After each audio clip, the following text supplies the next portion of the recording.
Mesdames et messieurs, bonjour ou bonsoir et bienvenue sur ma chaîne officielle YouTube, Michel Biemton officiel. Merci de vous abonner massivement à cette chaîne.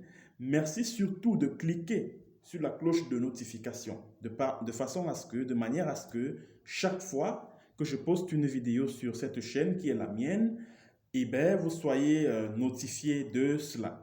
Je m'appelle Michel Biemtong, je suis un web journaliste camerounais en exil. Alors aujourd'hui, nous allons une fois encore revenir sur le conflit anglophone. Nous allons continuer à en analyser les moindres faits et gestes, les moindres événements qui y sont relatifs.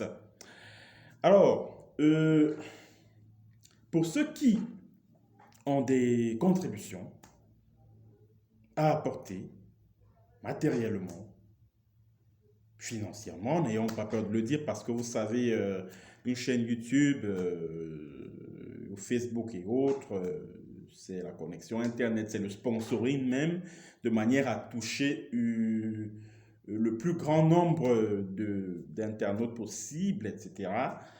Alors, pour ceux qui ont également des informations confidentielles comme celles relatives au massacre de Kumba que j'ai réussi à avoir à travers justement cet appel que je lance à travers cette chaîne YouTube, vous avez mon contact au bas de cette vidéo au niveau de la description. Là, c'est mon contact WhatsApp. WhatsApp. Et bientôt, pour ceux qui sont au Cameroun, je vais également poster le contact Signal. Bon, pas bientôt, je veux dire, vous aurez également le contact Signal. Ça, c'est pour ceux qui sont au Cameroun parce qu'il faut les mettre, il faut les protéger de manière à ce que les services de la crapule, les 1000 Bamcui de la division de la sécurité militaire là, ne leur nuisent pas. Alors, aujourd'hui,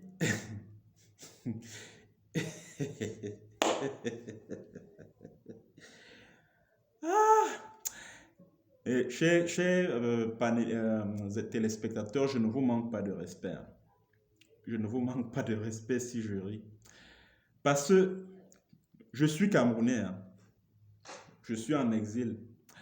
Quand je pense, c'est-à-dire que quand je me remémore les années où j'ai vécu dans mon pays, là, au Cameroun, je vois les Camerounais, par exemple, dans la ville de Yaoundé, qui montent, qui descendent, qui vont à gauche, qui vont à droite, d'autres qui sont agglutinés là devant les kiosques à journaux, que ce soit en Vombi, que ce soit au niveau de la poste centrale, que ce soit au niveau du ministère des Finances, là, je les vois, ils se mettent à taper les commentaires sur l'actualité là-haut. Je vois les Camerounais qui montent et descendent, je me dis, hey, si ces gens pouvaient imaginer qu'ils ont à la tête de leur pays de véritables brigands, des hommes sans foi ni loi, qui sont prêts à tout ce qui est inimaginable vis-à-vis d'un être humain pour préserver leurs privilèges mal acquis. Pour préserver leurs privilèges mal acquis. Mesdames et messieurs, en ce moment où je vous parle, le pouvoir Biya est dos au mur. Il a déjà perdu la guerre. Ça, il faut que je vous le dise. Cette guerre-là, même comme ils disent que non, c'est le maintien de l'ordre avancé. Non, monsieur. Quand on voit déjà les unités du bataillon d'infanterie motorisée, les unités du BI déployées quelque part, ça veut dire qu'il y a guerre, monsieur. Donc, laissez-nous vos histoires de maintien de l'ordre avancé là. Ils ont donc déployé des troupes là-bas, des troupes armées, pendant des années et des années. Depuis 3 ans, les militaires qu'ils envoient là-bas patauchent. Maintenant, quand ils se rendent compte qu'ils ont raté, qu'ils ont perdu la guerre, ils optent maintenant pour la guerre, on va dire, psychologique, la guerre communicationnelle. Mesdames et messieurs, en ce moment où je vous parle, la communauté internationale est en train de mettre la pression sur le régime criminel de M. Paul Biya, Barthélemy Biya Mvondo, afin que ce dernier puisse s'asseoir sur la table de négociation avec la mouvance indépendantiste anglophone sous la médiation suisse. La médiation suisse est soutenue par les États-Unis, par le Canada et même par l'Angleterre, d'après les dernières informations que je viens d'avoir.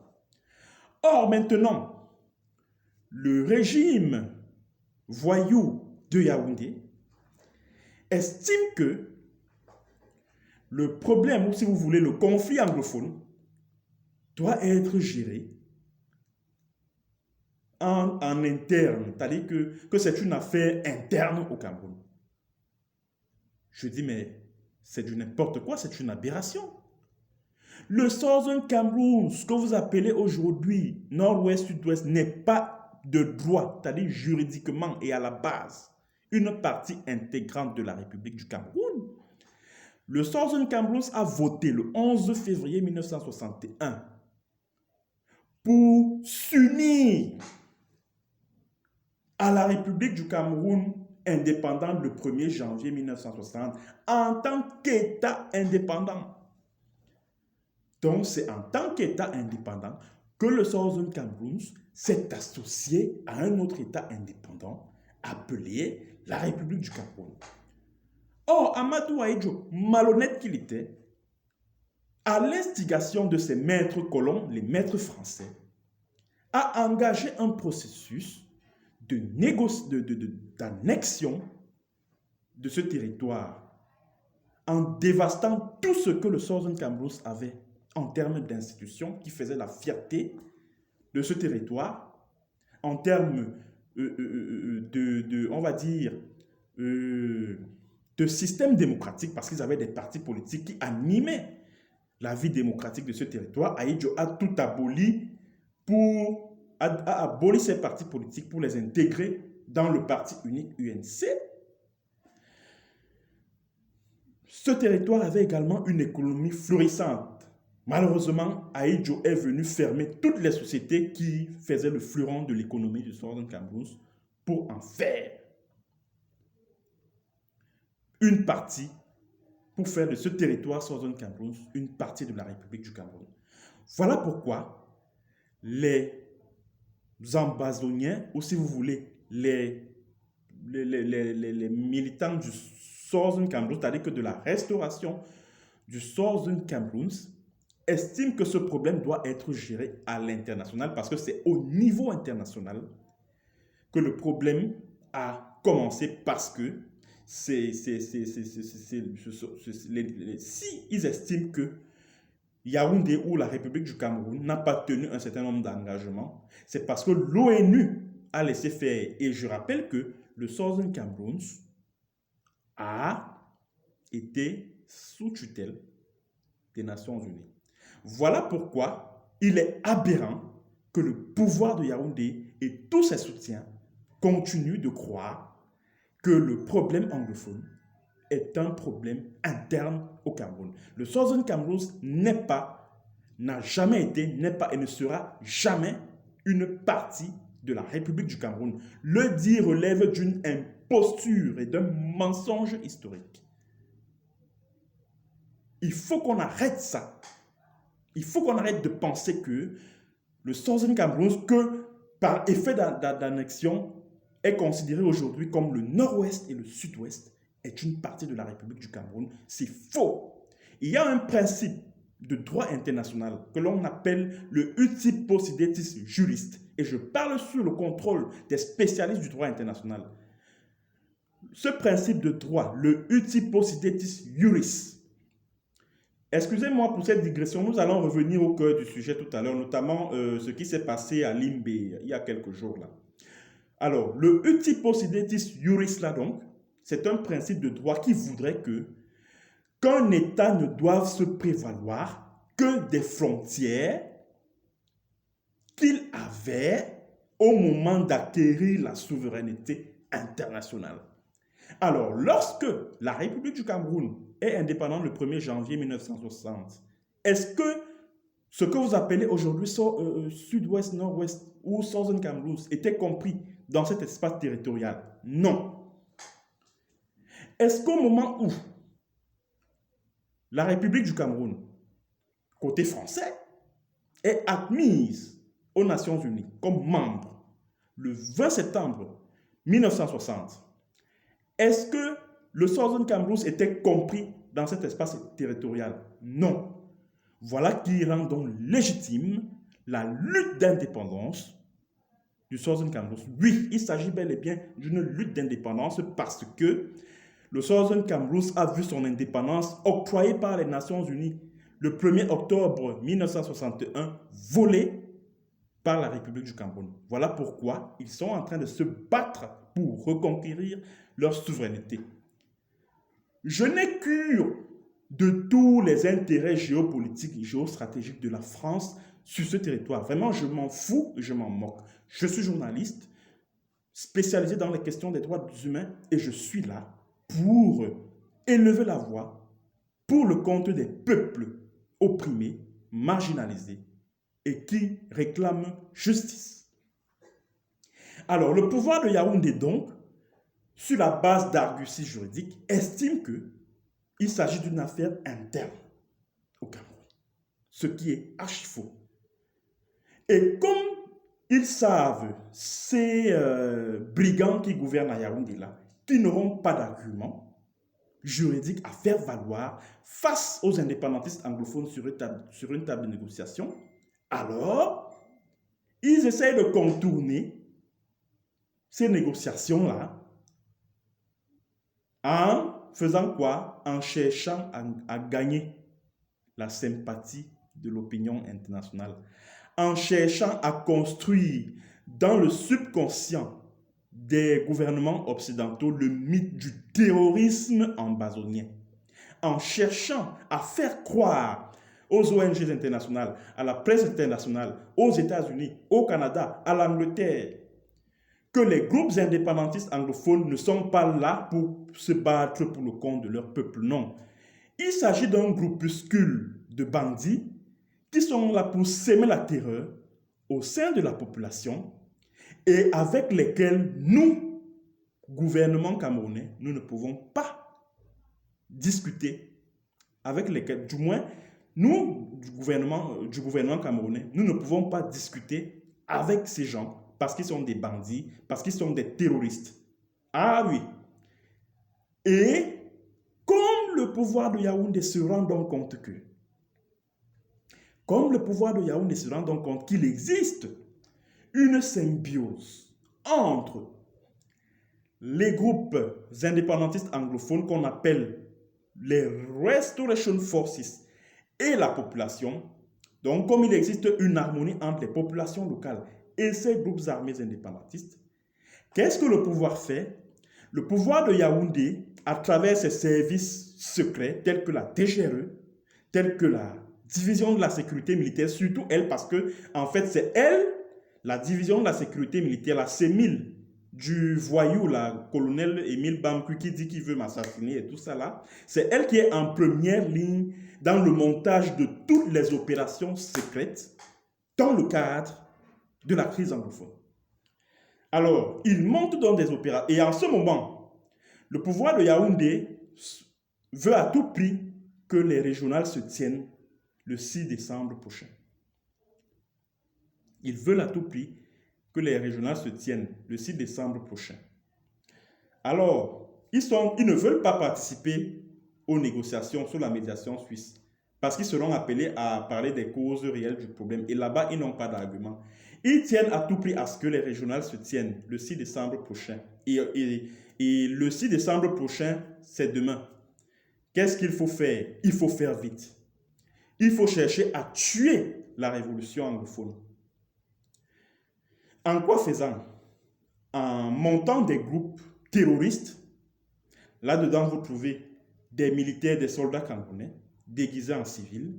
Vous trouvez des bandits qu'on a sortis de prison et tout. Vous trouvez des membres des centres de désarmement, démobilisation et réinsertion et autres. Donc, les membres de ces centres de DDR là, sont souvent réquisitionnés pour des missions secrètes dans le but d'aller attaquer des écoles, attaquer des écoles, tuer les élèves, tuer les enseignants, de manière à ce que la communauté internationale se mette vent debout, condamne le mouvement indépendantiste anglophone et appelle urgemment à un cessez-le-feu. Et quand la communauté internationale appelle à un cessez-le-feu et que les deux parties respectent le cessez-le-feu, le pouvoir de Yaoundé peut donc aisément se déployer dans le Southern Cameroun, ou si vous voulez dans le nord-ouest et sud-ouest, préparer sa campagne pour les régionales, organiser les élections, et puis implémenter le fameux statut spécial pour les régions du nord-ouest et le sud-ouest. Voilà, mesdames et messieurs, le plan caché derrière tout ce que vous voyez là dans les écoles en zone anglophone. L'attaque qui a eu lieu le 24 octobre dernier à Kumba. Je vous assure, mesdames et messieurs, si, bon, c'est pas, je ne le dis pas pour me jeter des fleurs, je ne le dis pas, non, c'est sans fausse modestie. Mais je pense que si je n'avais pas mis la puce à l'oreille au monde entier par rapport à ce qui s'est exactement passé à Kumba le 24 octobre dernier, on ne parlerait plus de la résistance armée anglophone aujourd'hui. Je suis sûr que le monde entier allait prendre cette histoire à bras le corps et dire aux indépendantistes anglophones que vraiment, nous en avons assez de tout ça. Je crois que votre histoire, là, vous devez arrêter parce que ça devient très sérieux. Mais c'est parce que j'ai mis la puce à l'oreille en disant, en révélant que cette attaque de Kumba, d'une école à Kumba, était l'exécution d'un plan ourdi monté par les sécurocrates du pouvoir de Yaoundé en vue de dresser l'opinion internationale contre le mouvement indépendantiste anglophone. Bon, maintenant, comme ils se rendent donc compte qu'ils ont échoué à Kumba, parce que la mayonnaise n'a pas pris, puisque tout le monde sait déjà ce qui se passe, qu'est-ce que ces voyous qui gouvernent à Yaoundé là font? Ils cherchent à tout faire pour convaincre l'opinion internationale de ce que non, n'est-ce pas? Voilà. Maintenant, comment vous pouvez dire que, oh, ceci, voilà que ça continue, tout. Un temps, vous voyez, oh, aujourd'hui c'est Limbe, après c'est Fundong, et dans les jours qui viennent, ça sera d'autres établissements scolaires qui seront attaqués. Regardez par exemple ce qui s'est passé à Limbe. Mesdames et messieurs, lorsque vous observez bien les images de ce qui s'est passé à Limbe, franchement, même un enfant de l'école maternelle verrait que ça, franchement, c'est un grossier montage. C'est même tellement enfantin. C'est tellement enfantin. Observez bien cette image. Elle dure 4 minutes 30 secondes. Observez bien. D'abord, première remarque. L'école est complètement déserte. L'école est complètement déserte. Donc, ça veut dire que ces jeunes filles-là, auxquelles on a demandé d'enlever les habits et tout ça, là. Donc, c'était la seule salle de classe qui était occupée par ces élèves-là. Et il n'y avait personne d'autre au sein de l'établissement, ni le corps enseignant, ni le staff administratif, ni rien, personne. Il n'y avait que ces élèves dans cette seule salle de classe. Première remarque, qui est curieuse. Deuxième remarque, la vidéo, ça dit que la vidéo commence au moment où les filles sont déjà dénudées. Donc, ça veut dire qu'on ne voit pas dans cette scène ces jeunes gars en train de demander aux filles de se déshabiller. Deuxième chose. Troisième chose, dans cette image-là, on peut apercevoir 3 soldats camerounais qui sont présents dans cette école. 3 soldats camerounais. Ils sont là. Si vous regardez bien au niveau de la deuxième minute, première seconde, vous verrez qu'il y a des soldats. Ils sont au nombre de 3 qui sont qui apparaissent dans la vidéo et qui étaient présents dans cette école. C'est vrai que certains esprits malins vont dire que vraiment, ils sont venus après pour sécuriser. Quand entre nous, soyons sérieux. Voilà une école qui vient d'être attaquée. par des assaillants. Et c'est un tel effectif, 3 soldats qu'on envoie pour sécuriser l'école, pour se déployer, pour mener une opération de ratissage afin de rattraper les assaillants. 3 soldats seulement. Et quand vous regardez leur attitude, vous n'avez même pas le sentiment qu'ils sont en pleine opération de ratissage. Même pas. Même pas. Ces soldats étaient bel et bien présents sur cette scène. Et ce sont ces soldats qui, sans doute, ont dû filmer la scène. Et en plus, c'est tellement bête. Regardez bien la vidéo. Si ces soldats étaient là justement pour venir porter secours à ces jeunes filles qui étaient terrorisées, où sont donc les jeunes filles là au moment où les soldats arrivent? Où sont les jeunes filles? On les voit seulement courir là sur la cour, nues. Et après, qu'est-ce qu'elles deviennent? Elles se retrouvent où? Où sont-elles au moment où les soldats arrivent? On s'attendrait à ce que ces filles-là soient assises quelque part, en train de trembler, de trembloter là, aux côtés des soldats venus leur porter secours et tout, et tout, et tout. On aurait par exemple vu les jeeps, les pick-up des soldats camerounais là, venir encercler cet établissement scolaire. Parce que pour si peu, on verrait un fort déploiement, même pas de l'armée, de la police. Regardez ce qui se passe par exemple au domicile de Maurice Kamto. Combien de gendarmes et de policiers il y a chez lui. Mais voilà une école qui vient d'être attaquée, soi-disant, qui vient d'être prétendument, attaquée. Mais regardez le nombre de soldats que l'on voit. Parce que les gens des esprits malins, des sardinats, comme on les appelle au Cameroun, viennent expliquer que non, ils sont venus. C'est les images des soldats qui sont venus après pour sécuriser l'école. Oh, arrêtez ça. Et ils sont au nombre de combien? 3 soldats camerounais. Mais arrêtez ça. Et dans un contexte de guerre, et surtout dans une ville comme Limbe, qui abrite le plus grand camp du Bi au Cameroun, appelé le Manowa. Une ville aussi sécurisée et qui échappe au contrôle des indépendantistes anglophones. Et on vient nous dire que ce sont et ces jeunes enfants-là, prétendument séparatistes, ont mené leur opération pendant plus de 30 à 40 minutes. Donc pendant tout ce temps, il n'y avait personne, ni de l'armée, ni de la gendarmerie, personne n'a pu venir. Alors que cet établissement scolaire est situé non loin d'un checkpoint, d'une unité mixte faite de policiers, de gendarmes et des gars du BI. Et on vient nous dire que ce sont les séparatistes qui ont fait ça. Et en plus de ça, ces jeunes gens, ils n'étaient même pas armés, ils n'avaient même pas leurs armes sur eux. Ce qui est curieux.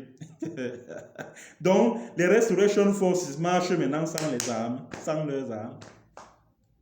Les Restoration Forces, c'est-à-dire que vous qui gouvernez à Yaoundé là, les Ferdinand Gongo, les Atanga Polnji, les Général Meka, les Betty Assomo, vous tous là, vous ces sécurocrates de Yaoundé là, donc non seulement vous êtes nuls pour gouverner, donc vous êtes inapte à diriger les Camerounais. Vous êtes aussi inapte à monter des scénarios. Vous êtes aussi inapte à monter des scénarios qui puissent être digestes. Vous êtes inapte à monter des scénarios. Donc depuis quand les Restoration Forces marchent sans leurs armes? Depuis quand? Ces enfants-là qu'on a vu envahir, c'est le Koukoukou College of Limbela. Ils n'avaient pas d'armes. Ils sont venus là, ils ont fait leur petit cinéma là. Après, on ne sait pas là ce que sont devenues cette jeune fille. Mesdames et messieurs, comme vous pouvez donc le constater, comme au Cameroun, le bon sens a foutu complètement le camp. Vous pouvez donc aisément constater que cette attaque d'une école à Limbela, en réalité, c'était une mise en scène. Dans le but justement de convaincre, parce que ce sont des soldats camerounais qui ont supervisé ça. Et je le dis à haute voix et je le maintiens. Puisqu'on a bien vu des soldats camerounais qui étaient présents dans cette école. Alors, tout a été donc organisé pour justement dans cette logique de vouloir convaincre l'opinion internationale de ce que non, écoutez, regardez ce qu'ils font aux élèves. Ils ne veulent pas que les enfants aillent à l'école, de vous à moi. Mesdames et messieurs, vous pensez que si les indépendantistes anglophones refusaient que leurs enfants aillent à l'école, est-ce qu'ils laisseraient même déjà ces enfants-là partir de chez eux pour déjà atteindre ces écoles-là et pour pouvoir suivre les cours? Pour que par la suite, ils viennent les attaquer en plein cours. Déjà, pourquoi ils les permettent déjà d'aller à l'école? Pourquoi? S'ils sont donc contre la reprise des classes. Pourquoi ils permettent donc à leurs enfants d'aller à l'école? Pourquoi ils ne les empêchent pas dès au moment où les enfants partent de la maison le matin? Pourquoi ils ne viennent pas s'interposer pour dire qu'il n'y aura pas cours? Vous, au Cameroun, là, apprenez à utiliser votre cerveau. Et quand vous ouvrez la bouche là, pour parler de certaines choses, il y a ce qu'on appelle le bon sens, qui, comme disait Descartes, est la chose du monde la mieux partagée. Mais j'ai l'impression que le Cameroun ne fait pas partie de ce monde-là, où le bon sens est la mieux partagée. Franchement, vous pensez que si les Ambazoniens, si les Southern Cameroonians, là, les anglophones, là, voulaient empêcher que leurs enfants voulaient empêcher que leurs enfants voulaient, comment je veux dire, empêcher les cours sur leur territoire, est-ce qu'ils auraient besoin d'envahir les écoles déjà occupées par leurs enfants pour les attaquer ou les tuer? Comme ça s'est passé, comme ce qui s'est passé à Kumba la dernière fois. Ils n'auraient pas besoin. Ils n'auraient pas besoin. Et un des assaillants qui a attaqué l'école de Limbela a été déjà identifié. J'ai réussi à le démasquer. C'est un jeune soldat camerounais qui est pensionnaire du centre de désarmement, démobilisation et réinsertion de Bamenda. Ouais. Et les centres de DDR ont été créés par Paul Biya et son gouvernement. Hein. Ce ne sont pas les indépendantistes anglophones qui ont créé ces centres DDR. C'est le gouvernement camerounais qui les a créés. Alors, ça veut donc tout simplement dire que cette opération, c'est-à-dire que cette prétendue attaque d'une école où c'est le Koulou de Limbela, le Koulou College de Limbe, a été organisée par le pouvoir de Yaoundé. Puisque là-dedans, vous avez des soldats camerounais qui étaient présents dans cette école au moment où tout cela se passait.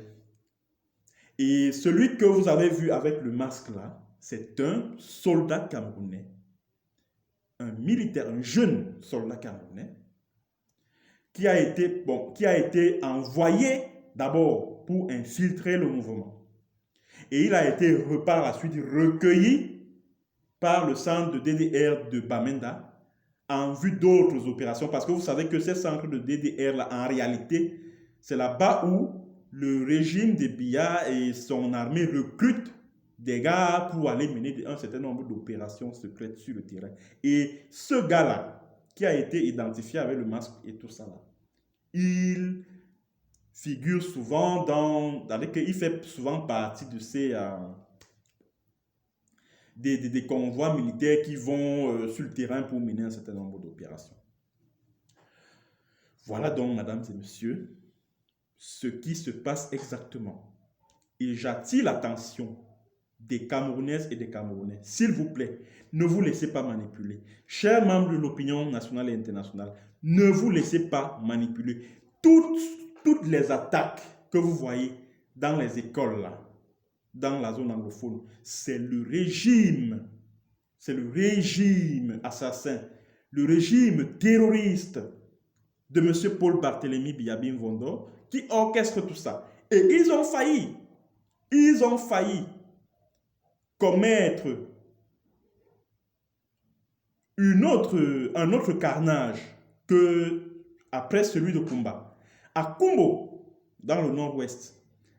Heureusement que informés de ce plan diabolique pour attaquer les élèves du PCHS de Kumbo, les Bui Warriors ont pris des dispositions sécuritaires pour mettre les élèves en sécurité, leur demander de rentrer chez eux et maintenant détenir les enseignants, les 11 enseignants, pour leur demander pourquoi, au moment où des informations faisant état de ce que des élèves pourraient être mis en danger circulent, ils ne prennent aucune disposition pour demander à ces élèves-là de rentrer. Donc, ils n'ont pas été... Parce que moi, je vois souvent les gens dire « Oh, ouais, Christian Toumi a été kidnappé. Oh, tel a été kidnappé. Oh, tel a été... » Non, non, non, non, non, non. Le kidnapping s'accompagne de la demande de rançon. Tant qu'il n'y a pas de demande de rançon, il n'y a pas de kidnapping. Donc, ces 11 enseignants n'ont pas été kidnappés. Ils ont été interpellés suivant les règles établies au sein de la lutte anglophone, la lutte d'indépendance. Ils ont simplement été interpellés pour être examinés, pour être mis en examen. Pareil pour Christian Toumi et le Fonds d'Enso, qui ont eux aussi été interpellés et invités à être examinés par le Ngoketunja Restoration Forces ce 5 novembre 2020. Donc, il ne faut pas que les gens utilisent le terme kidnapping à tort et à travers. Et je vais terminer en m'adressant à toute la Cosa Nostra qui a pris l'appareil de l'État en otage au Cameroun. Tout le cartel là, que ce soit Ngongo Ferdinand,